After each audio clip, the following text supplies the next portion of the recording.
Según dejamos dicho, la iglesia estaba completamente desmantelada. En el altar mayor pendían aún de las altas cornisas los rotos jirones del velo con que lo habían cubierto.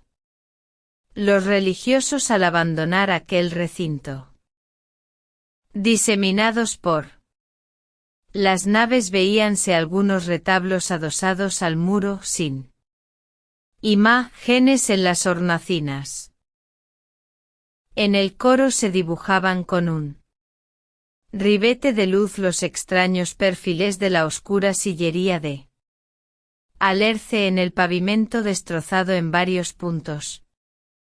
Distinguíanse aún anchas losas sepulcrales llenas de timbres, escudos y largas inscripciones góticas, y allá a lo lejos, en el fondo de las silenciosas capillas y a lo largo del crucero se destacaban confusamente entre la oscuridad, semejantes a blancos e inmóviles fantasmas, las estatuas de piedra que, unas tendidas, otras de hinojo sobre el mármol de sus tumbas, parecían ser los únicos habitantes del ruinoso edificio.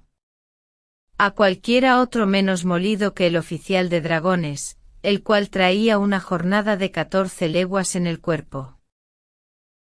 Oh, menos acostumbrado a ver estos sacrilegios como la cosa más natural del mundo.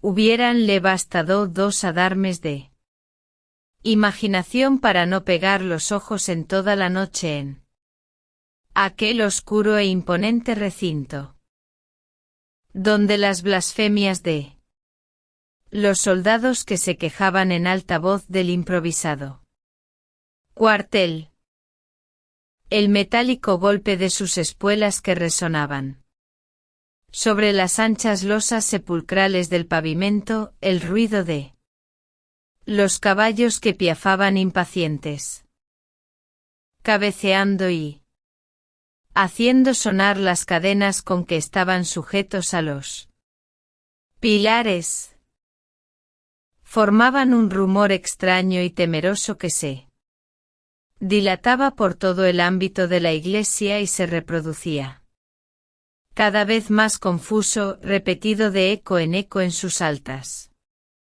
bóvedas. Pero nuestro héroe, aunque joven, estaba ya tan familiarizado con estas peripecias de la vida de campaña, que apenas hubo acomodado a su gente, mandó colocar un saco de forraje al pie de la grada del presbiterio.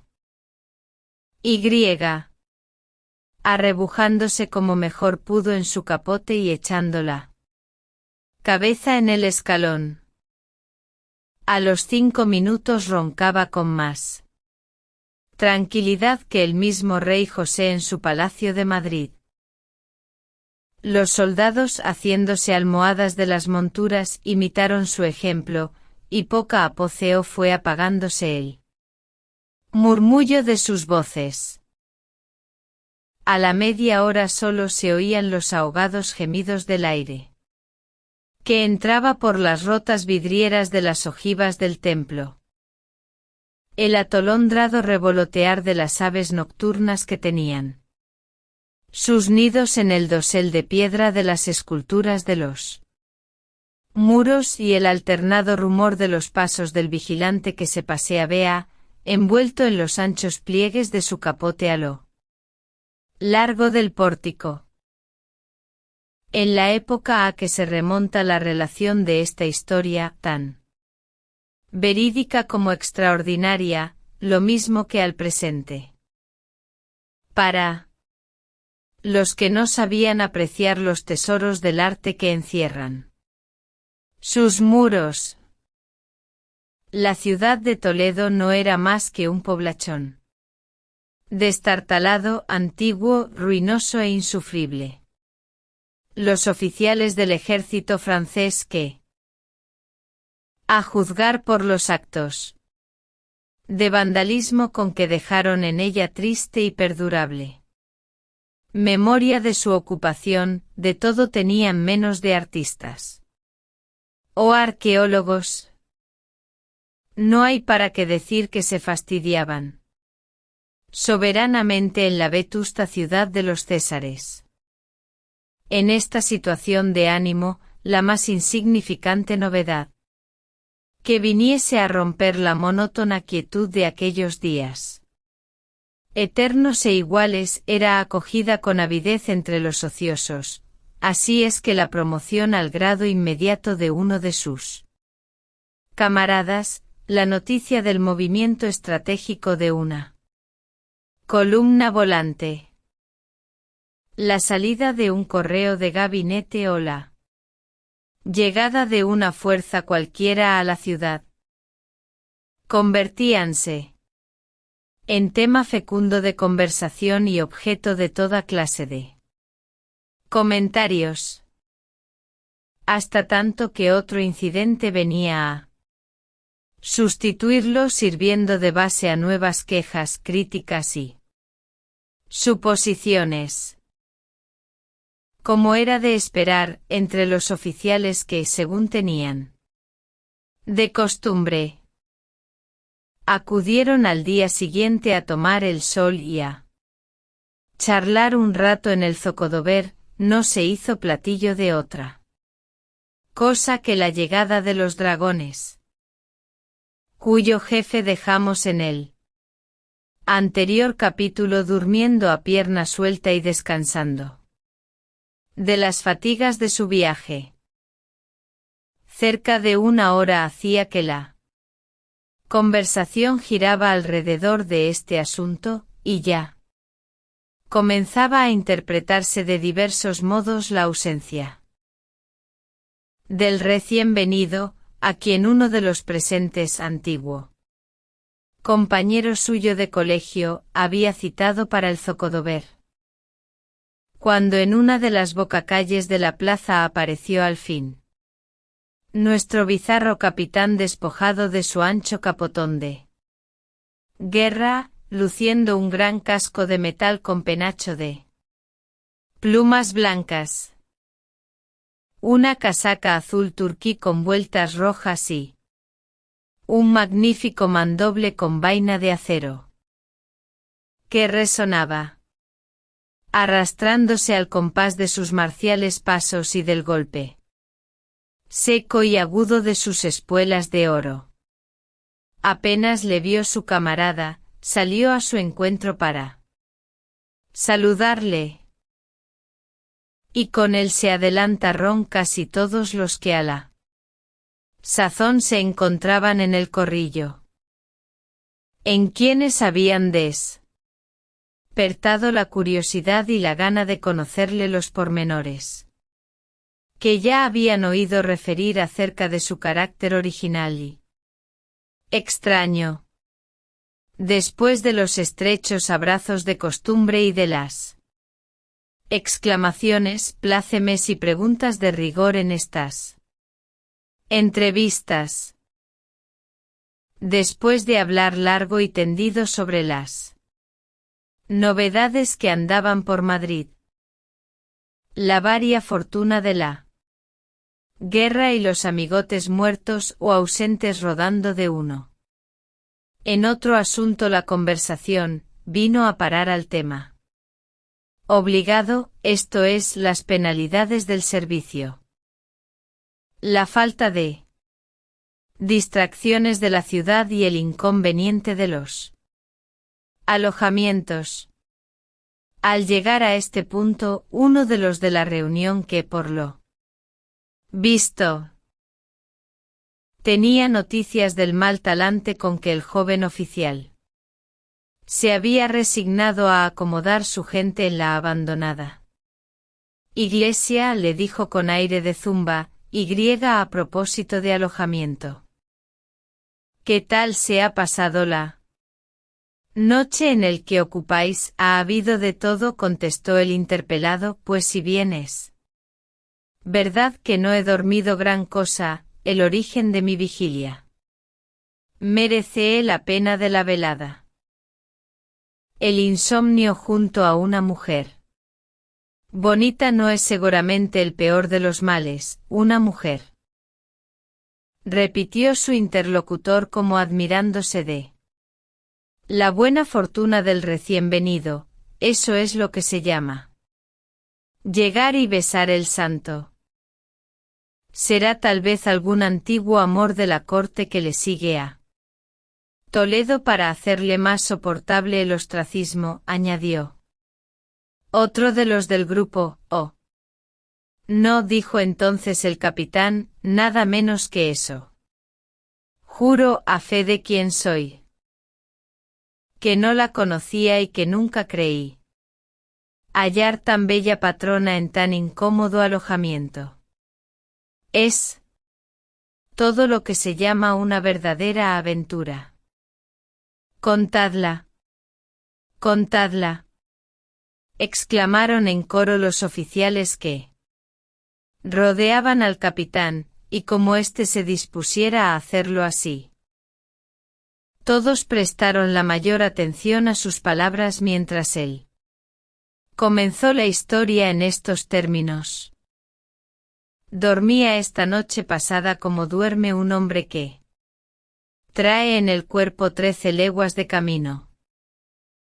Cuando he aquí que en lo mejor del sueño me hizo despertar sobresaltado incorporarme sobre el codo un estruendo, horrible un estruendo tal que me ensordeció un instante para dejarme después los oídos zumbando cerca de un minuto como si un moscardón me cantase a la oreja. Como os habréis figurado, la causa de mi susto era el primer golpe que oía de esa endiablada campana gorda, especie de sochantre de bronce, que los canónigos de Toledo han colgado en su catedral con el laudable propósito de matar a disgustos a los necesitados de reposo. Renegando entre dientes de la campana y del campanero que la toca disponíame una vez apagado aquel insólito y temeroso rumor a coger nuevamente el hilo del interrumpido sueño, cuando vino a herir mi imaginación y a ofrecerse ante mis ojos una cosa extraordinaria. A la dudosa luz de la luna que entraba en el templo por el estrecho ajimez del muro de la capilla mayor, vi a una mujer arrodillada junto al altar. Los oficiales se miraron entre sí con expresión entre asombrada e incrédula. El capitán, sin atender al efecto que su narración producía, continuó de este modo: no podéis figuraros nada semejante. Aquella nocturna y fantástica visión que se dibujaba confusamente en la penumbra de la capilla, como esas vírgenes pintadas en los vidrios de colores que habréis visto alguna vez destacarse a lo lejos, blancas y luminosas, sobre el oscuro fondo de las catedrales. Su rostro ovalado, en donde se veía impreso el sello de una leve y espiritual demacración. Sus armoniosas facciones, llenas de una suave y melancólica dulzura, su intensa palidez, las purísimas líneas de su contorno esbelto, su ademán reposado y noble, su traje blanco flotante, me traían a la memoria esas mujeres que yo soñaba cuando casi era un niño. Castas y celestes imágenes, quimérico objeto del vago amor de la adolescencia.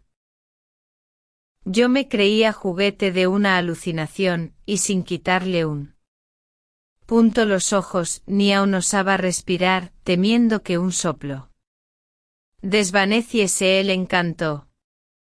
Ella permanecía inmóvil. Antojábaseme al verla tan diáfana y luminosa que no era una criatura terrenal, sino un espíritu que, revistiendo por un instante la forma humana, había descendido en el rayo de la luna, dejando en el aire y en pos de sí la azulada estela, que desde el alto Ajimez bajaba verticalmente hasta el pie del opuesto muro, rompiendo la oscura sombra de aquel recinto lóbrego y misterioso, pero exclamó interrumpiéndole su camarada de colegio, que comenzando por echar a broma la historia había concluido interesándose con su relato como estaba allí aquella mujer. ¿No le dijiste nada? ¿No te explicó su presencia en aquel sitio? No me determiné a hablarle, porque estaba seguro de que no había de contestarme ni verme ni oírme. ¿Era sorda, era ciega, era muda?, exclamaron a un tiempo 3 o 4 de los que escuchaban la relación. Lo era todo a la vez, exclamó al fin el capitán después de un momento de pausa, porque era de mármol. Al oír el estupendo desenlace de tan extra ña aventura, cuantos había en el corro prorrumpieron en una ruidosa carcajada, mientras uno de ellos dijo al narrador de la peregrina historia, que era el único que permanecía callado y en una grave actitud: acabáramos de una vez. Lo que es de ese género, tengo yo más de 1 millar, un verdadero serrallo en San Juan de los Reyes. Serrallo que desde ahora pongo a vuestra disposición, ya que a lo que parece tanto os da de una mujer de carne como de piedra. Oh, no, continuó el capitán, sin alterarse en lo más mínimo por las carcajadas de sus compañeros. Estoy seguro de que no pueden ser como la mía. La mía es una verdadera dama castellana que por un milagro de la escultura parece que no la han enterrado en su sepulcro, sino que aún permanece en cuerpo y alma de hinojo sobre la losa que lo cubre inmóvil, con las manos juntas en ademán suplicante, sumergida en un éxtasis de místico amor. De tal modo te explicas que acabarás por probarnos la verosimilitud de la fábula de Galatea. Por mi parte, puedo deciros que siempre la creí una locura, mas desde anoche comienzo a comprender la pasión del escultor griego. Dadas las especiales condiciones de tu nueva dama, creo que no tendrás inconveniente en presentamos a ella. De mí sé decir que ya no vivo hasta ver esa maravilla. Perro, ¿qué diantres te pasa? Diríase que esquivas la presentación. Ja, ja, ja. Bonito fuera que ya te tuviéramos hasta celoso. Celoso, se apresuró a decir el capitán. Celoso de los hombres no. Más ved, sin embargo, hasta dónde llega mi extravagancia. Junto a la imagen de esa mujer, también de mármol, grave y al parecer con vida como ella, hay un guerrero. Su marido, sin duda. Pues bien, lo voy a decir todo, aunque os moféis de mí. Necesidad. Si no hubiera temido que me tratasen de loco, creo que ya lo habría hecho 100 veces pedazos. Una nueva y aún más ruidosa carcajada de los oficiales saludó esta original revelación del estrambótico enamorado. De la dama de piedra, nada, nada, es preciso que la veamos, decían los unos, sí, sí. Es preciso saber si el objeto corresponde a tan alta pasión, añadían los otros, cuando nos reunimos a echar un trago en la iglesia en ¿qué os alojáis? Exclamaron los demás, cuando mejor os parezca, esta misma noche si queréis, respondió el joven capitán, recobrando su habitual sonrisa, disipada un instante por aquel relámpago de celos. Ah. Propósito. Con los bagajes he traído hasta un par de docenas de botellas de champañe, verdadero champañe. Restos de un regalo hecho a nuestro general de brigada, que, como sabéis, es algo pariente. Bravo. Bravo. Exclamaron los oficiales a una voz, prorrumpiendo en alegres exclamaciones. Se beberá vino del país, y cantaremos una canción de Ronsard, y hablaremos de mujeres, a propósito de la dama del anfitrión, con que hasta la noche. Hasta la noche. Ya hacía largo rato que los pacíficos habitantes de Toledo habían cerrado con llave y cerrojo las pesadas puertas de sus antiguos caserones. La campana gorda de la catedral anunciaba la hora de la queda, y en lo alto del alcázar, convertido en cuartel, se oía el último toque de silencio de los clarines.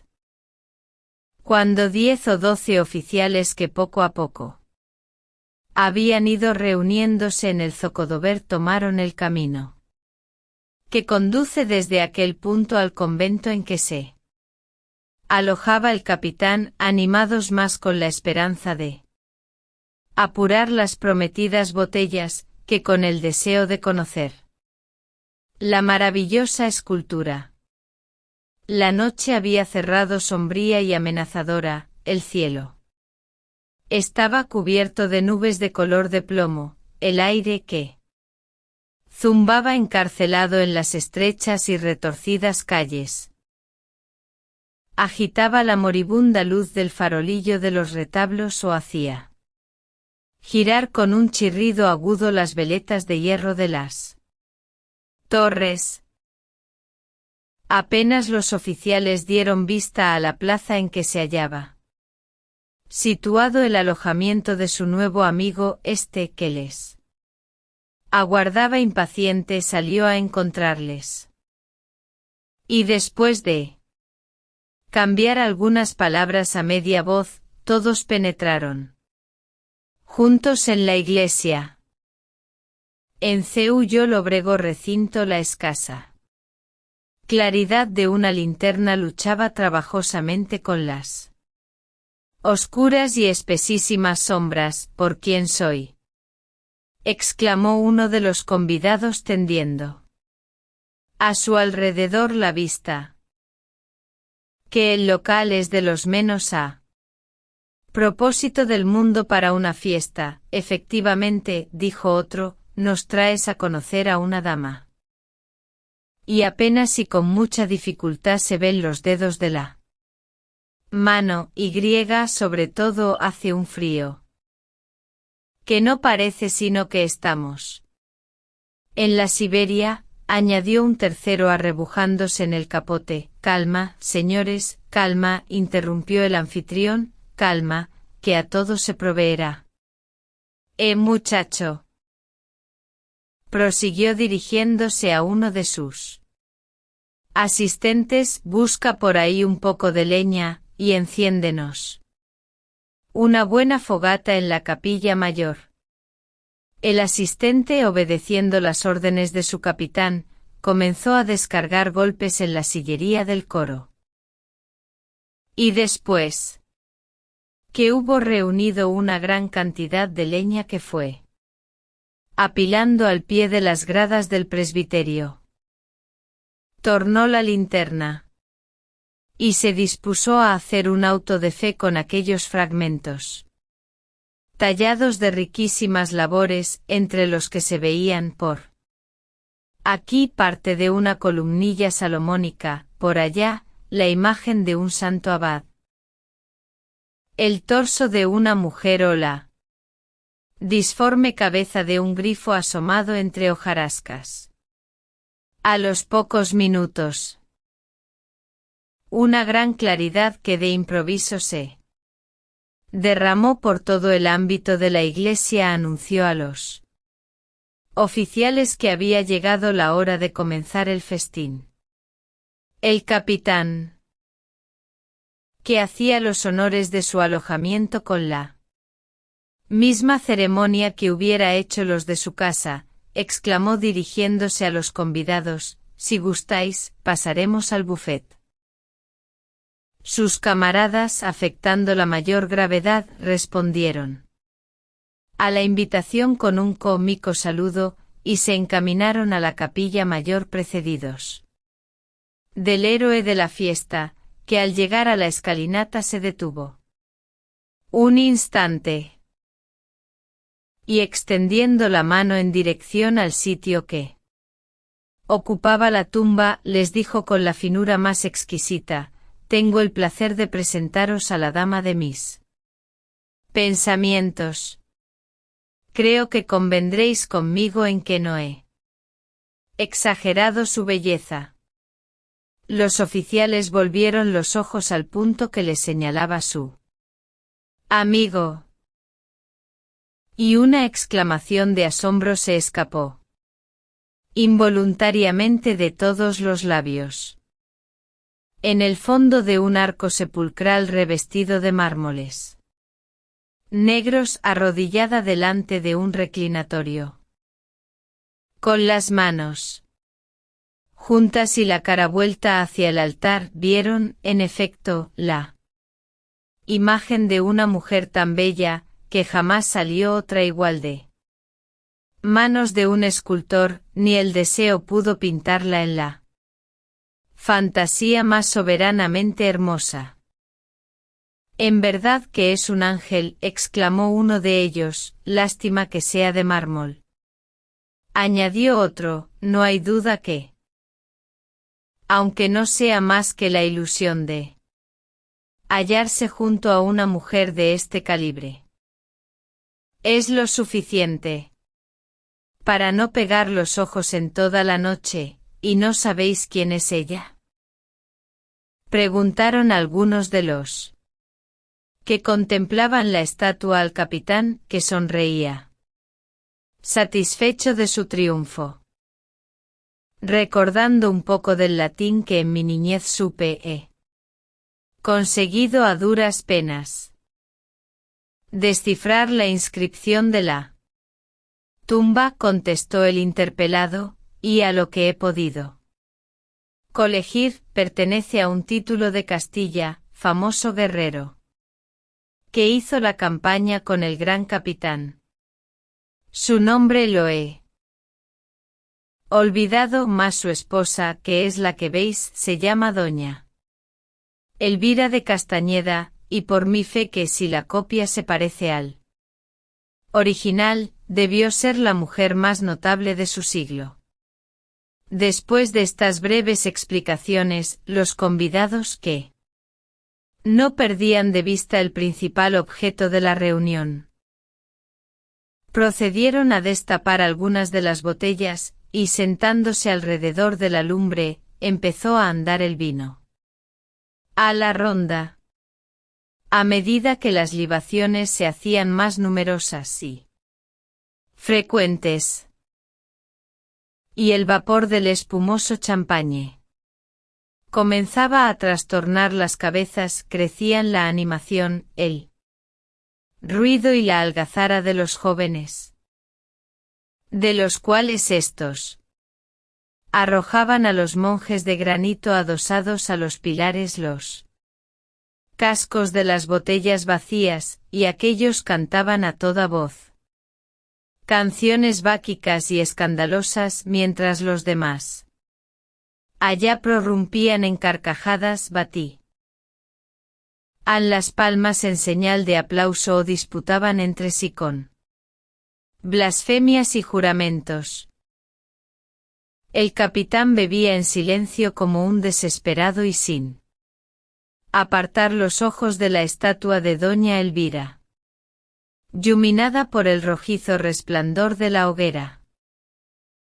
Y a través del confuso velo que la embriaguez había puesto delante de su vista, parecíale que la marmórea imagen se transformaba a veces en una mujer real, parecíale que entreabría los labios como murmurando una oración, que se alzaba su pecho como oprimido y sollozante, que cruzaba las manos con más fuerza que sus mejillas se coloreaban, en fin, como si se ruborizase ante aquel sacrílego y repugnante espectáculo. Los oficiales, que advirtieron la taciturna tristeza de su camarada, le sacaron del éxtasis en que se encontraba sumergido y presentándole una copa, exclamaron en coro: vamos, brindad vos, que sois el único que no lo ha hecho en toda la noche. El joven tomó la copa y poniéndose de pie y alzándola en alto, dijo encarándose con la estatua del guerrero arrodillado junto a doña Elvira: brindo por el emperador, y brindo por la fortuna de sus armas, merced a las cuales hemos podido venir hasta él fondo de Castilla a cortejarle su mujer en su misma tumba a un vencedor de Ceriñola. Los militares acogieron el brindis con una salva de aplausos, y el capitán, balanceándose, dio algunos pasos hacia el sepulcro. No. Prosiguió dirigiéndose siempre a la estatua del guerrero, y con esa sonrisa es tu vida propia de la embriaguez, no creas que te tengo rencor alguno porque veo en ti un rival. Al contrario, te admiro como un marido paciente, ejemplo de longanimidad y mansedumbre, y a mi vez quiero también ser generoso. Tú serías bebedor a fuer de soldado. No se ha de decir que te he dejado morir de sed, viéndonos vaciar 20 botellas. Toma. Y esto diciendo llevóse la copa a los labios y después de humedecérselos con el licor que contenía, le arrojó el resto a la cara, prorrumpiendo en una carcajada estrepitosa al ver cómo caía el vino sobre la tumba goteando de las barbas de piedra del inmóvil guerrero. Capitán, exclamó en aquel punto uno de sus camaradas, en tono de zumba: cuidado con lo que hacéis. Mirad que esas bromas con la gente de piedra suelen costar caras. Acordaos de lo que aconteció a los húsares del 5-2 en el monasterio de Poblet. Los guerreros del claustro dicen que pusieron mano una noche a sus espadas de granito y dieron que hacer a los que se entretenían en pintarles bigotes con carbón. Los jóvenes acogieron con grandes carcajadas esta ocurrencia, pero el capitán, sin hacer caso de sus risas, continuó siempre fijo en la misma idea. ¿Creéis que yo le hubiera dado el vino a no saber que se tragaba al menos el que le cayese en la boca? Oh. No. Yo no creo como vosotros que esas estatuas son un pedazo de mármol tan inerte hoy como el día en que lo arrancaron de la cantera. Indudablemente el artista, que es casi un dios, a su obra un soplo de vida que no logra hacer que ande y se mueva, pero que le infunde una vida incomprensible y extraña, vida que yo no me explico bien, pero que la siento sobre todo cuando bebo un poco. Magnífico. Exclamaron sus camaradas, bebe y prosigue. El oficial bebió y fijando los ojos en la imagen de doña Elvira, prosiguió con una exaltación creciente: miradla. Miradla. ¿No veis esos cambiantes rojos de sus carnes mórbidas y transparentes? ¿No parece que por debajo de esa ligera epidermis azulada y suave de alabastro circula un fluido de luz color de rosa? ¿Queréis más vida? ¿Queréis más realidad? Oh. Sí, seguramente, dijo uno de los que le escuchaban, quisiéramos que fuese de carne y hueso.